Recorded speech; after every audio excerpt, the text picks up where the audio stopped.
Support comes from the Missouri Forest Products Association. Missouri produces wood pallets, railroad ties, white oak barrels, hardwood floors, and more. Details on the variety of products made in the state are at choosewood.com. We hope you enjoy listening to this podcast of St. Louis on the Air, brought to you by University College at Washington University.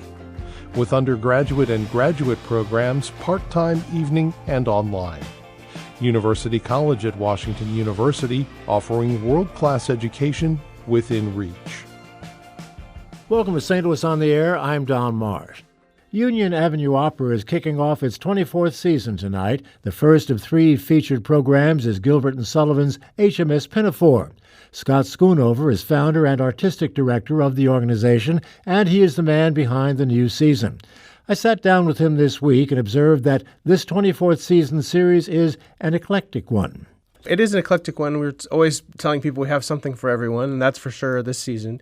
We have something for the operetta lover, H.M.S. Pinafore, and then moving on from there to Nabucco, a big Verdi grand opera, and then we're ending with an opera work that opened on Broadway, called Lost in the Stars. So it's something for everyone, for sure. And as I understand it, basically all of these things, although they have some years on them in most cases, have a lot of relevance for today. Yes, for sure they do, especially Lost in the Stars, the last one. Although I think each of the shows is worth producing and we're seeing today. But Lost in the Stars in particular is something that's about racial inequality, I should say, and set in the 1940s, apartheid in South Africa. And it's, as we were working on this show and having the rehearsals for the chorus and talking about it, it seems very much like today's climate, which is so sad and such a commentary on where we are today. But it has a lot of relevance, certainly. And how about Nabucco? Where's the relevance there? Well, I'm not sure about Nabucco having current relevance, although it is about freedom. It is about enslaved people. In this case, obviously, the Hebrew people, the Jewish people being enslaved by the Babylonians. Although the Middle East remains a bit of a problem. Well, that's for sure. World. Yes, that's true, for sure. Yes, those sorts of things are still going on. I hadn't really thought of it in those terms myself, so yeah. You're getting started with Gilbert and Sullivan. Yes, so that opens July 6th and goes on July 7th, July 13th, and July 14th, so we're well into that one right now. Of course, this is just probably Gilbert and Sullivan's one of their most famous pieces that they ever did. It certainly was their first big hit that they produced. They had done two smaller shows previously, but when this one was produced, it came to light in London, and it was the first one that really took off for them. Also, that show came to the United States right after it happened. It opened in 1878 in London, and by 1879, there were 100 performances of it running concurrently in the United States. It's been a very popular show since its very inception and certainly remains one of the most famous of the Gilbert and Sullivan canon. And what might its relevance for today be?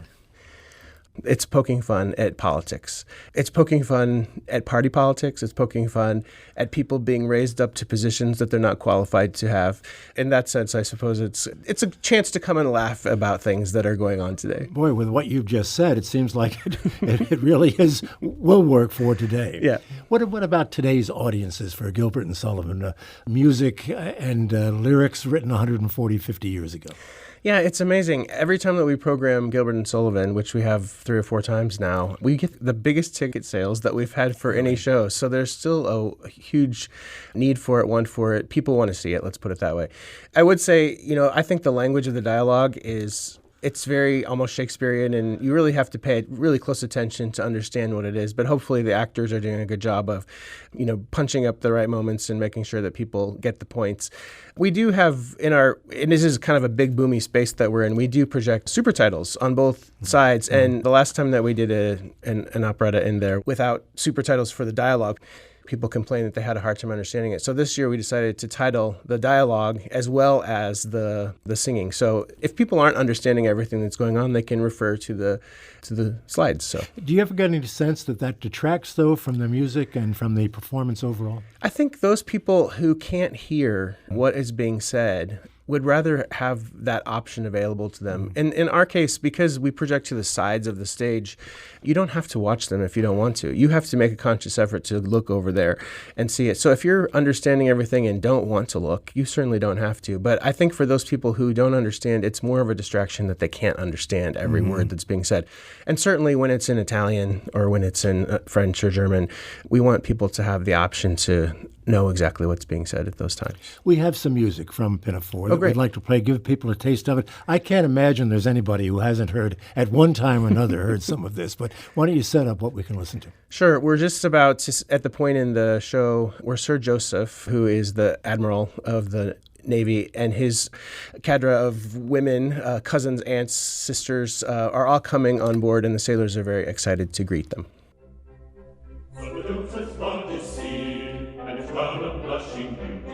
We hope you'll find us clean and attentive to our duty. We sail the ocean blue as saucy ships of beauty. We're sober men and true and attentive to our duty. Sober men and true. We're sober men and mighty loyal we are. We are the royal men, not us as smart as we are.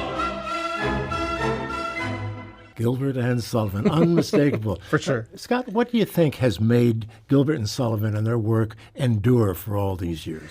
Well, I'm not really sure. I personally love it. I personally love the idea that it's farcical, that it's fun and it's funny, and it's a time that we can come into the theater and just relax and have fun and enjoy it. It's not deep. It's not. I wouldn't say that the characters are caricatures. They are very, very defined archetypes, in that canon, but certainly there are real feelings happening too. There's a real love story going on, for example, in this particular show. Meanwhile, the people who are trying to detract from that love story are almost cartoonish, and they're very fun and funny, and they're always set up that way. But so there's always a heart in the Gilbert and Sullivan stories. Meanwhile, there's these funny people on the outskirts that are really entertaining to watch. And I think people just enjoy them for that reason. They're not meant to be something serious. They're not meant to be something other than entertainment. They're good entertainment. Obviously, the American audiences loved it when it was first performed here. Yeah. It was very successful right from the get-go, wasn't it? Yes, that's right. As I mentioned, there were like over 100 performances going on, but that's not the only thing about it. It was ripped off in every form. For example, here in the United States, there were German language productions of it. Not to say that they stuck to the story exactly, but there were German language productions of it. There were Catholic productions of it, Italian Catholic productions. There were all black cast productions of it. There were Yiddish productions of it. So it really was something that sort of got into the American culture at the time. And I was reading about it too, that even some of the lines from the show became something that people joked about on a daily basis. So at its time, it was very popular here in the United States. There must have been a need for it at that time. Of course, the Civil War was over 13 years or so. Yeah, that's true. A significant period of time, but the national mood must have been such that needed some relief. Yeah. I think so. I'm not sure. Then right after this was Pirates, Penzance. And that too had a huge following here in the United States. Right away, very beloved. That one, and then the third one that was very popular here was Mikado, of course. There were lots of other shows that they did that weren't so famous here, but those three really made it into our consciousness here in the United States. Let's give another listen to more of the Pinafore music and just get a sense of, once more, of what it all sounds like. Great. So this is a song called I Am the Monarch of the Sea, and this is Sir Joseph's entrance aria where he's talking about how he rules the sea and everything about it. See the captain? No, he's not the captain. He's the admiral of the Navy coming on board the ship.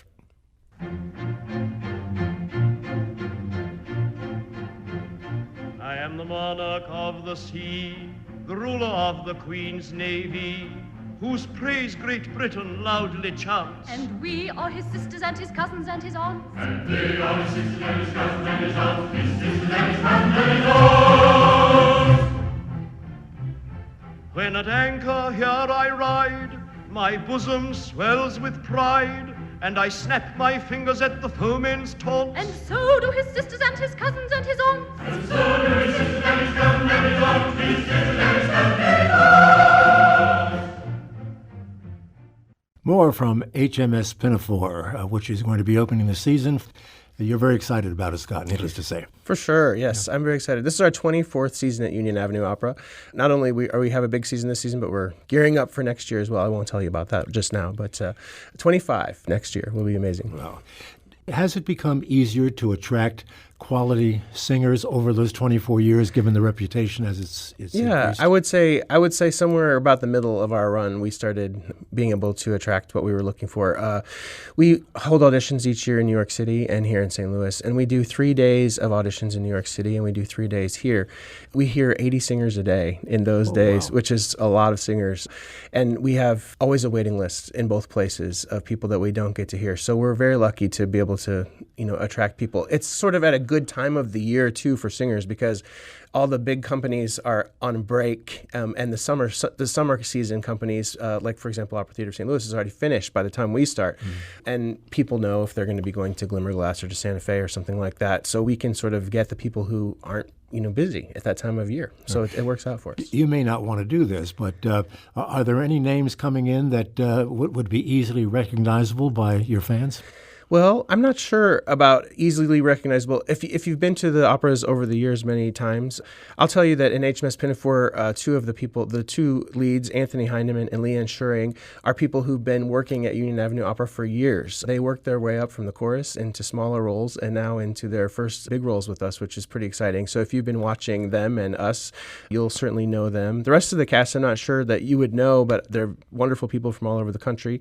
In our next show, we have Robert Garner has been seen many times at Union Avenue. He's playing the lead role, the title role, I should say, in Nabucco. Yeah, he was the father, Elder Germain, in Traviata the last time we did it a few years ago, and I know some people will remember that performance. Also, Melody Wilson, who was in our production of Doubt, she was Mrs. Miller. She's coming back to play one of the sisters in that show in Nabucco. Fenena is her name. And also the guy who played the Mikado, if you came to see our production of Mikado, you'll remember he's about 6'7".